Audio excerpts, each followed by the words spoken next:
wal mursalin sayyidina Muhammadin wa ala alihi wa sahbihi ajma'in, amma ba'd. Yang saya hormati Ketua Umum Forum Komunikasi Alumni Petugas Haji Indonesia, Ketua Umum Pusat tentunya bersama seluruh jajaran pengurus, Bapak Ibu Ketua Wilayah. Iya. Ada juga Pak Direktur Bina saat ini Pak Haji. Ada Direktur Bina juga iya. kita, Pak Haji Herizi. Mohon maaf. Sebenarnya saya lupa memperkenalkan ada beliau. Pertama tadi saya mohon maaf. Saya hormati dan saya banggakan Bapak Dirbina, Direktur Bina Haji, Direktorat Jenderal Penyelenggaraan Haji dan Umroh, Kementerian Agama Republik Indonesia, Bapak Dr. Andes Haji Khoirizi Dasir. Bapak Ibu sekalian pengurus wilayah yang sempat hadir, moderator. Baik, saya hari ini ditugasi dalam judul memberikan ya semacam membagi pengalaman saja. Tadi mungkin berlebihan, moderator sebutkan pemateri yang mumpuni. Nah, itu kalau dia seorang ahli kita hanya mencoba bersama-sama saja membagi. Ya. Saya diberi judul tentang haji tugas nasional. Nah, yang pertama, dasar kita adalah tentunya Al-Quran dan Al-Hadis. Kemudian Undang-Undang Dasar 45, Pasal 29, Ayat 1, negara berdasar atas ketuhanan yang Maha Esa.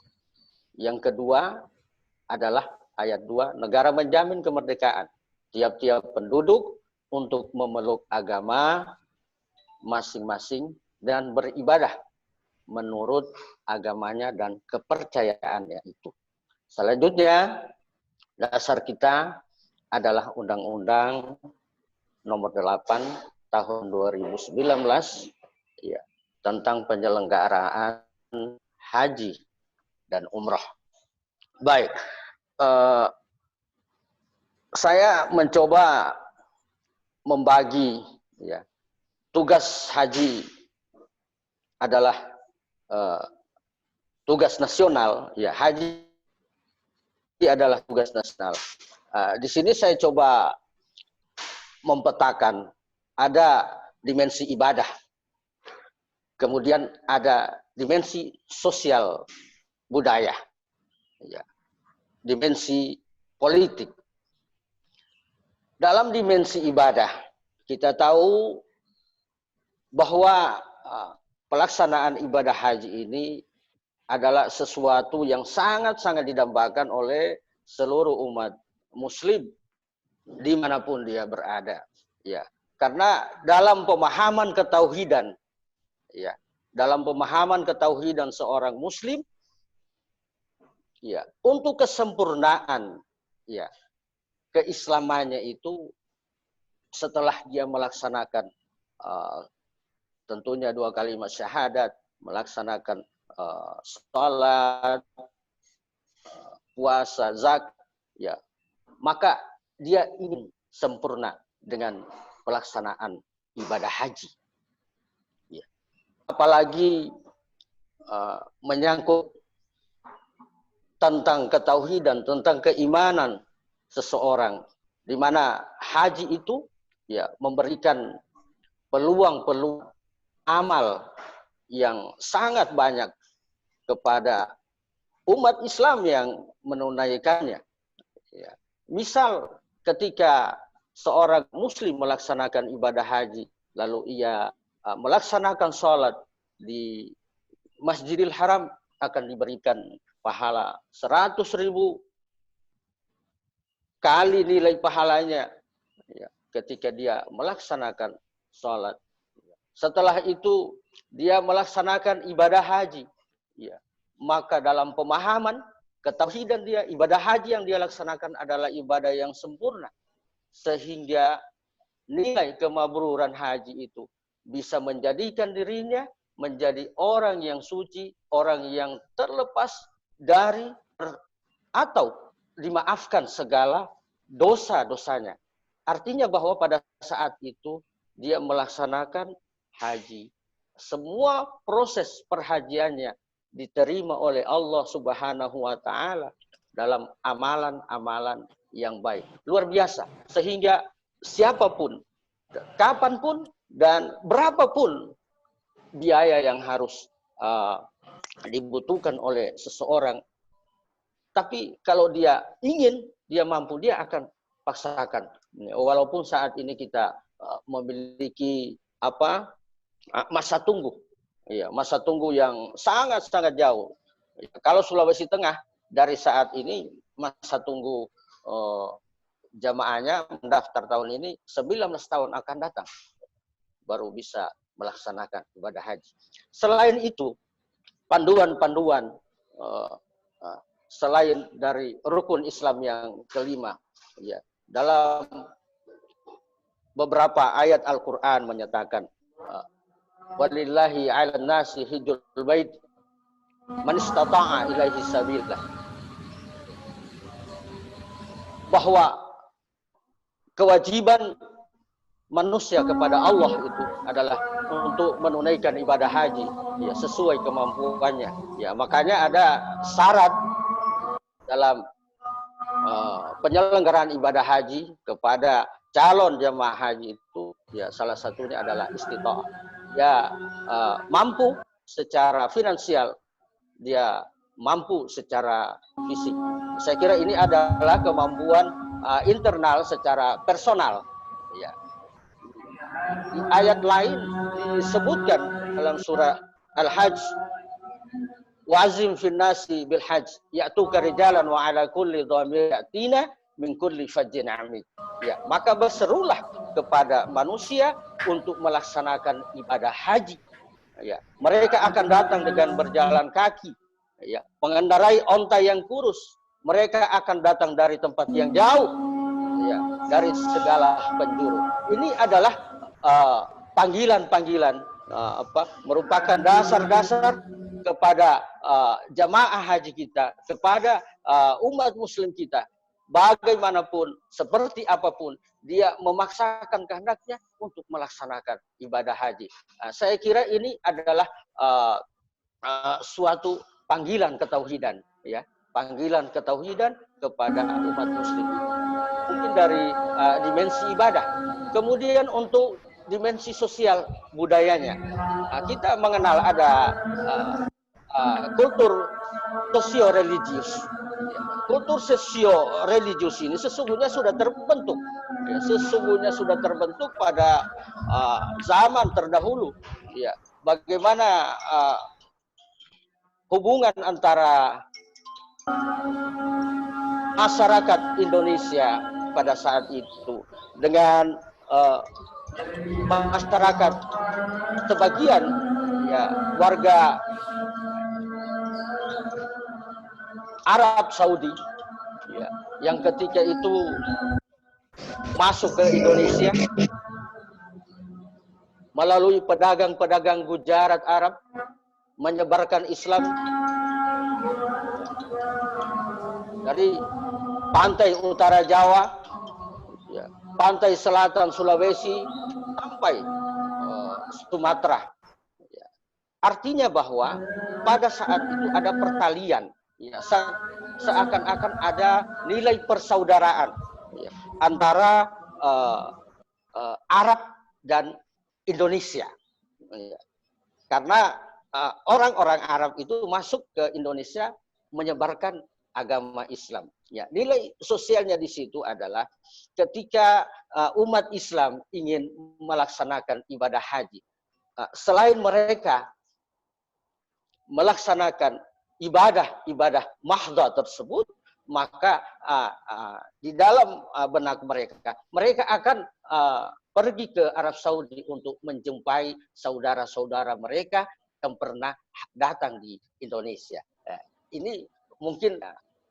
Kemudian dalam dimensi budaya masyarakat kita ketika pergi haji, ya saya dan kita semua mungkin tidak bisa membantah bagaimana secara tradisi apa yang dilakukan oleh masyarakat kita ketika seseorang harus pergi haji diantar oleh 100-200 orang keluarganya, walaupun pergi haji hanya 1 orang.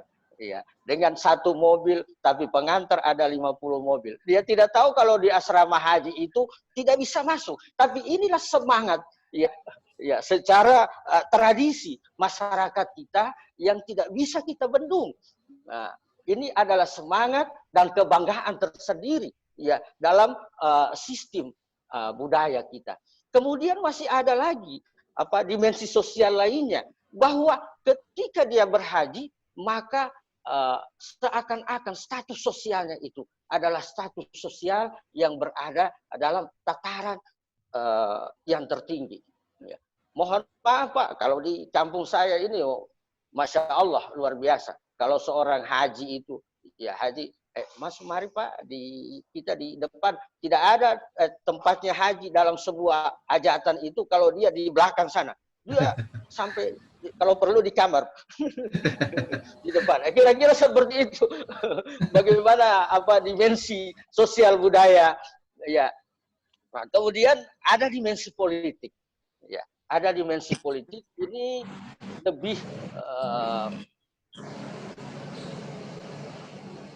lebih jelas kalau dimensi politik ini bagaimana haji ini dari fase ke fase, ya, karena terus terang sejarah penyelenggaraan haji ini, ya, mulai dari fase masa penjajahan kolonial Belanda pada tahun 1602 sampai 1945.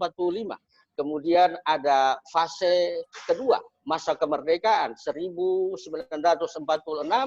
sampai dengan 1965. Nah, selanjutnya ada fase Orde Baru pada tahun 1966 sampai dengan tahun 1998. Ya, selanjutnya ada yang namanya era reformasi setelah itu. Di masa penjajahan Belanda, kolonial Belanda, ini haji memang sudah dilaksanakan.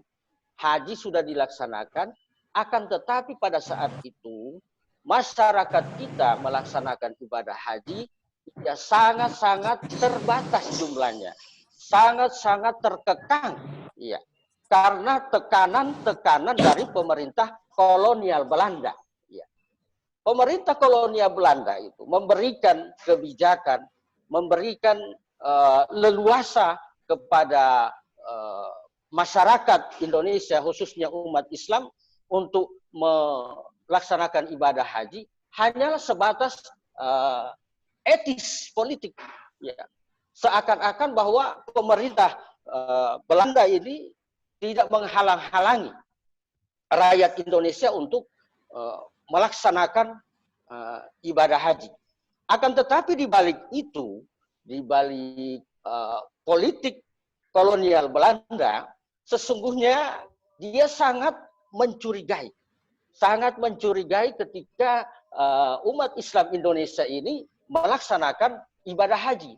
Karena kenapa? Dia takutkan ketika sampai di Mekah kemudian pulang ke tanah air, maka kecurigaan Islamisasi, ya, itu akan muncul dari jamaah haji yang datang dari Mekah tadi. Itu sebagian dari ketakutan dari pemerintah kolonial Belanda. Sehingga pada saat itu pemerintah Belanda mengeluarkan semacam ordonasi, aturan-aturan. Ketika jamaah haji sudah tiba dari Mekah di tanah air, maka akan dilakukan ujian. Ya. Diuji kembali jamaah haji tersebut. Sejauh mana pengetahuan hajinya. Ya. Berarti Belanda ini pada saat itu dia hanya tahu berapa kali Anda tawaf di sana. Sepanjang haji Anda kemana? Dia kira-kira seperti itu. Saya ke Arafah, saya ke Musdalifah, saya ke Mina. Ya, setelah itu saya ke Madinah. Belanda ini mencari tahu kira-kira di sana ada pelatihan perang untuk Islam. Mungkin seperti itu kira-kira pada saat itu. Ya, Belanda mau cari tahu. Ya, setelah lulus ya dari pengetahuan haji kan, maka pada saat itu pemerintah Belanda harus mengizinkan atau tidak. Ya, kalau tidak lulus dari ujian tersebut, maka haji tidak diperkenankan menggunakan identitas menyandang gelar haji ataupun menggunakan pakaian haji. Kalau tidak lulus pada saat itu. Tapi kalau setelah ujian dia lulus, maka dia pun dibolehkan untuk menyandang yang namanya haji. Baik. Dan bisa mengenakan pakaian haji pada saat itu oleh orang Belanda. Artinya betapa kejamnya ya pemerintah kolonial Belanda pada saat itu tidak memberikan kebebasan, ya seakan-akan tidak memberikan kebebasan beragama kepada umat Islam di Indonesia. Baik, Bapak Ibu sekalian. Ya, saya kira dalam fase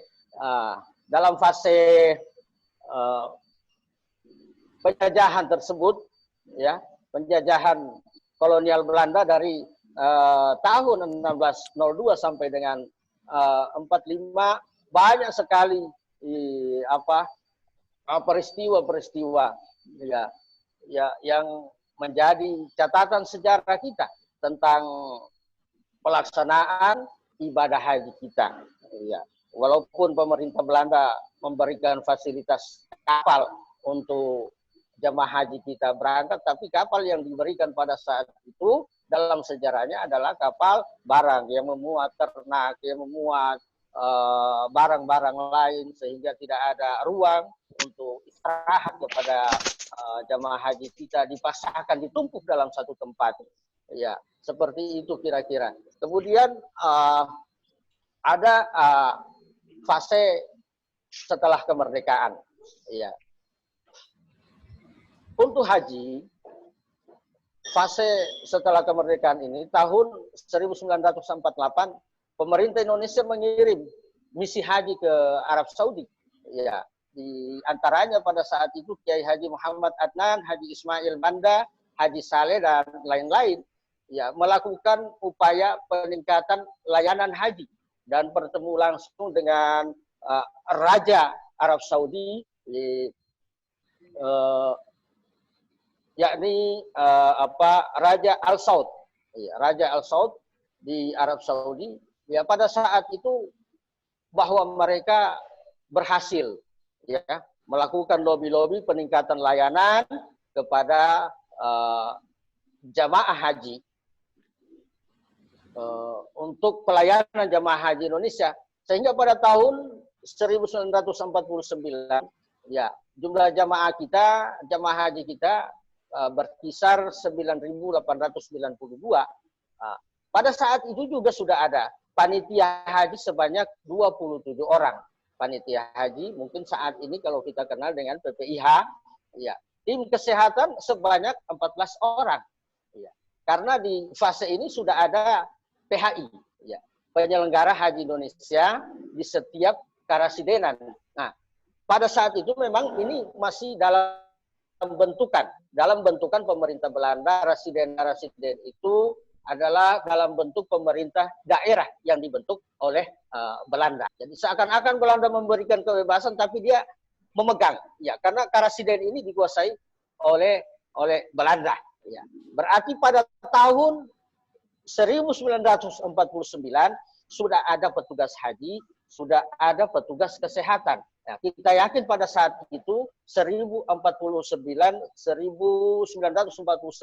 sudah ada perawat, sudah ada dokter. Ya, kita harus percaya bahwa pada tahun itu bukan dukun yang dikirim Pak Naif. Oke. Makasih Pak Haji. Baik, itu dalam fase. Jadi, ya, gimana? Ya, kita cukupkan dulu karena kita sudah harus masuk ke proses tanya jawab ini Pak Haji. Sedikit saja. Boleh, ini belum masuk boleh. dalam puncak. Boleh. Setelah Orde Baru. 2 menit lagi Pak Haji. Setelah Orde Baru kita masuk ke zaman reformasi. Saya singkat saja sampai dengan tahun ini. Dari awal zaman penjajahan Jepang, zaman penjajahan kolonial Belanda sampai pada saat ini, haji ini tetap dilaksanakan oleh umat Islam walaupun dalam keadaan apapun juga. Ya. Kemudian persoalan penyelenggaraan haji sejak zaman kolonial Belanda itu sudah diatur oleh pemerintah. Ya. Artinya bahwa pelaksanaan keagamaan, proses peribadatan di negara kita ini itu sudah pemerintah negara sudah masuk di dalamnya. Nah, sehingga secara keseluruhan bahwa haji ini tidak bisa dilaksanakan ya secara personality ya, satu orang per orang, akan tetapi di dalamnya harus banyak ya, harus banyak yang terlibat. Ada pemerintah di saat ini saja ada 8 kementerian lembaga yang tergabung dalam penyelenggaraan ibadah haji di tanah air. Artinya itu apa? Untuk menjaga ya keamanan, untuk menjaga kenyamanan jamaah haji kita. Sebagaimana dalam Undang-Undang Nomor 8 disebutkan bahwa tujuan pelaksanaan ibadah haji ini adalah untuk pembinaan, pelayanan, perlindungan jamaah. Selanjutnya ada pasal kedua yang mengatakan, ada poin kedua mengatakan di pasal 3 tersebut bahwa selain pembinaan, selain pelayanan, selain perlindungan jamaah, ada yang dinamakan untuk kemandirian dan ketahanan jamaah. Ya, dengan demikian kita berkesimpulan bahwa haji ini adalah merupakan tugas nasional. Demikian.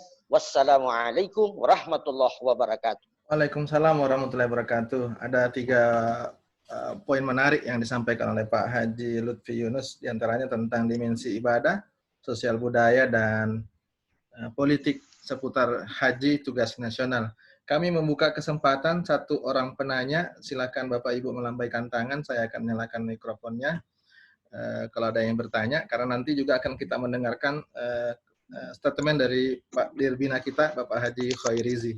Kepada Bapak Ibu silakan kalau ingin ada yang bertanya.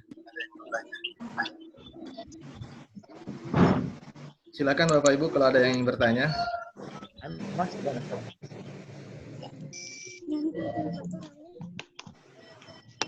Ya, Bapak Ibu silakan kalau ada bertanya, waktu kita tinggal 10 menit lagi. Assalamualaikum warahmatullahi wabarakatuh. Waalaikumsalam warahmatullahi wabarakatuh. Samsul Huda. Ya, Pak Haji Samsul Huda. Izin Pak, Pak Samsul Huda dari Balikpapan. Izin Pak Masya Allah. Kabit dan bapak-bapak yang tidak bisa sebutkan satu persatu. Sebelum saya bertanya, izinkan saya berpantun dulu nih. Iya. Ya. Pantun ini, pantun. Virus corona melanda negeri. Ya. Banyak pihak terkena dampak. Mari bersatu untuk bersinergi, wujudkan bangsa-bangsa yang kompak. Pergi ke pasar membeli ikan dimasak buat hidangan. Ramadan bulan ampunan, berlimpah pahala, tinggalkan jangan. Sangat menarik sekali tadi materi yang disampaikan oleh Pak Kabid Haji Provinsi Sulawesi Tengah, Ketua Forum Petugas Haji Wilayah Provinsi Sulawesi Tengah. Tiga dimensi yang Bapak sampaikan tadi, barangkali saya perlu juga disampaikan dimensi rihlah. Karena dimensi ibadahnya sudah disampaikan juga, dimensi perjalanan. Bahwa di dalam perjalanan itu banyak hal yang bisa ambil hikmah dari para mu'tamirin, para hujjaj kita, semenjak dia berangkat sampai dia kembali ke rumah. Persoalan rihlah ibadah tadi sudah disampaikan betapa besarnya pahala yang diraih oleh orang yang berhaji. Kemudian dimensi sosial, bagaimana masyarakat kita memaknai bahwa haji ini adalah suatu yang luar biasa. Satu orang yang berangkat, 2 mobil, 3 mobil yang mengantarkan embarkasi haji. Oke, Pak Haji. Oleh Pak Kabit. Saya kira itu saja. Saya tidak bertanya, hanya menyampaikan saja. Terima kasih. Selamat menjalankan ibadah puasa. Assalamualaikum warahmatullahi wabarakatuh. Waalaikumsalam. Terima kasih Pak Haji Samsul Huda. Mungkin ada ditanggapi Pak Haji Lutfi sebelum kita mendengarkan nanti statement dari Pak Dirwina. Ya, saya kira Pak Samsul Huda ini ya dia lebih kepada manasik. Ya, manasik itu mungkin tidak saja dalam hal-hal peribadatan, tapi dalam perjalanan pun itu ada penguatan, ya, ada penguatan dari para pembimbing, ya, memberikan manasik bagaimana pengalaman, bagaimana pengetahuan, wawasan jamaah haji itu lebih faham lagi, ya, tentang bagaimana di pesawat, bagaimana di kamar mandinya, di WC dan lain sebagainya. Ya, itu saja tambahan saya kira itu untuk Pak. Terima kasih Pak Haji Lutfi Yunus, Ketum PW FKP Provinsi Sulawesi Tengah. Selanjutnya kita ingin mendengarkan statement dari Pak Dirwina Haji kita, Bapak Haji Khairizi yang hadir pada sore hari ini. Assalamualaikum Pak Haji, disilakan menyampaikan statement.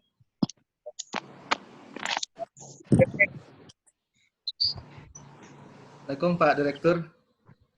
Waalaikumsalam. Ya Pak Dirwina, teman-teman menantikan statement Bapak nih.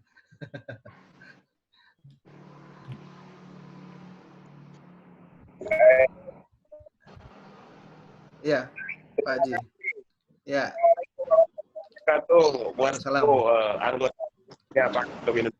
Jadi dengar Pak ya? Iya, silakan Pak Haji.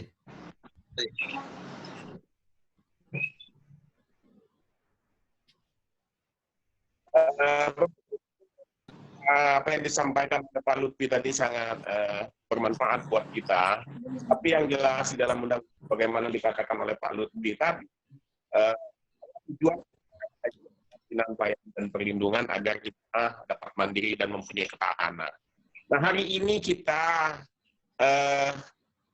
diinikan oleh wabah COVID-19. Maka kalimat terakhir tadi, di mana kemandirian dan ketahanan itu menjadi kunci sekarang. Bahwa Allah mencoba mengembalikan penyelenggaraan haji itu kepada individu kita, agar bisa mandiri dan memiliki ketahanan. Nah, disinilah kita berusaha untuk bagaimana jemaah-jemaah kita, di samping pemerintah mempunyai kewajiban memberikan pelindungan, pelayanan, dan pembinaan, tetapi jemaah juga harus juga menyiapkan diri semaksimal mungkin agar dia bisa juga mandiri, sehingga ketahanannya harus mulai disiapkan sejak hari ini. Pemerintah tidak bisa memberikan manasik secara langsung. Pemerintah tidak bisa memberikan manasik secara tatap muka. Tetapi pemerintah berusaha untuk memberikan manasik lewat sarana-sarana yang kita miliki, sarana-sarana yang kita adakan seperti Zoom pada hari ini, agar kita dapat memberikan pencerahan-pencerahan kepada para jemaah kita, sehingga pada saatnya nanti, sebagaimana harapan kita semua, haji tahun 2020 ini bisa terlaksana dengan maksimal. Atas keterselenggaraannya ini, maka tentu kita harus sama-sama mengeratkan diri, mengeratkan kebersamaan agar pelaksanaan ini dapat berjalan dengan maksimal. Sekali lagi, saya atas nama pribadi maupun atas nama institusi, hal-hal semacam ini tentu menjadi penting ketika kita akan menghadapi haji yang akan datang. Mungkin itu. Terima kasih Pak Haji Khairizi, Dirwina kita. Semoga beliau sehat selalu dan kita tentu masih menunggu beliau setiap hari mungkin meluangkan waktu menyapa kita di acara Jagong Haji Umroh PWKP. Bapak Ibu sekalian yang saya hormati, para peserta Jagong Haji Umroh PWKP, insya Allah besok kita akan bertemu kembali. Ada tema menarik yang rencananya sih besok sedia kalanya awalnya adalah Pak Haji Tejo Karton dari Jogja, tapi beliau berhalangan, kita ganti. Ya, insya Allah besok kita punya narasumber yaitu Bapak Haji Herman Al-Jambi. Beliau adalah Ketua PWKP Jambi dengan tema Adat Istiadat Bangsa Arab. Saya mengucapkan terima kasih kepada Pak Haji Lutfi Yunus atas kesediaan waktunya pada sore hari ini, dan juga kepada para pengurus FKP, juga para petugas haji, para kabid PHU, para kasih PHU yang hadir pada sore hari ini. Mudah-mudahan kita semua sehat selalu, senantiasa kita mengikuti himbauan pemerintah untuk senantiasa berada di rumah. Kita berharap jamaah kita juga semua sehat. Kita mungkin tidak bosan-bosan menghimbau kepada jamaah kita agar tetap berada di rumah dalam rangka persiapan mereka. Insya Allah akan berangkat. Mudah-mudahan kita berdoa sekali lagi. Mudah-mudahan pelaksanaan haji tahun ini bisa terlaksana.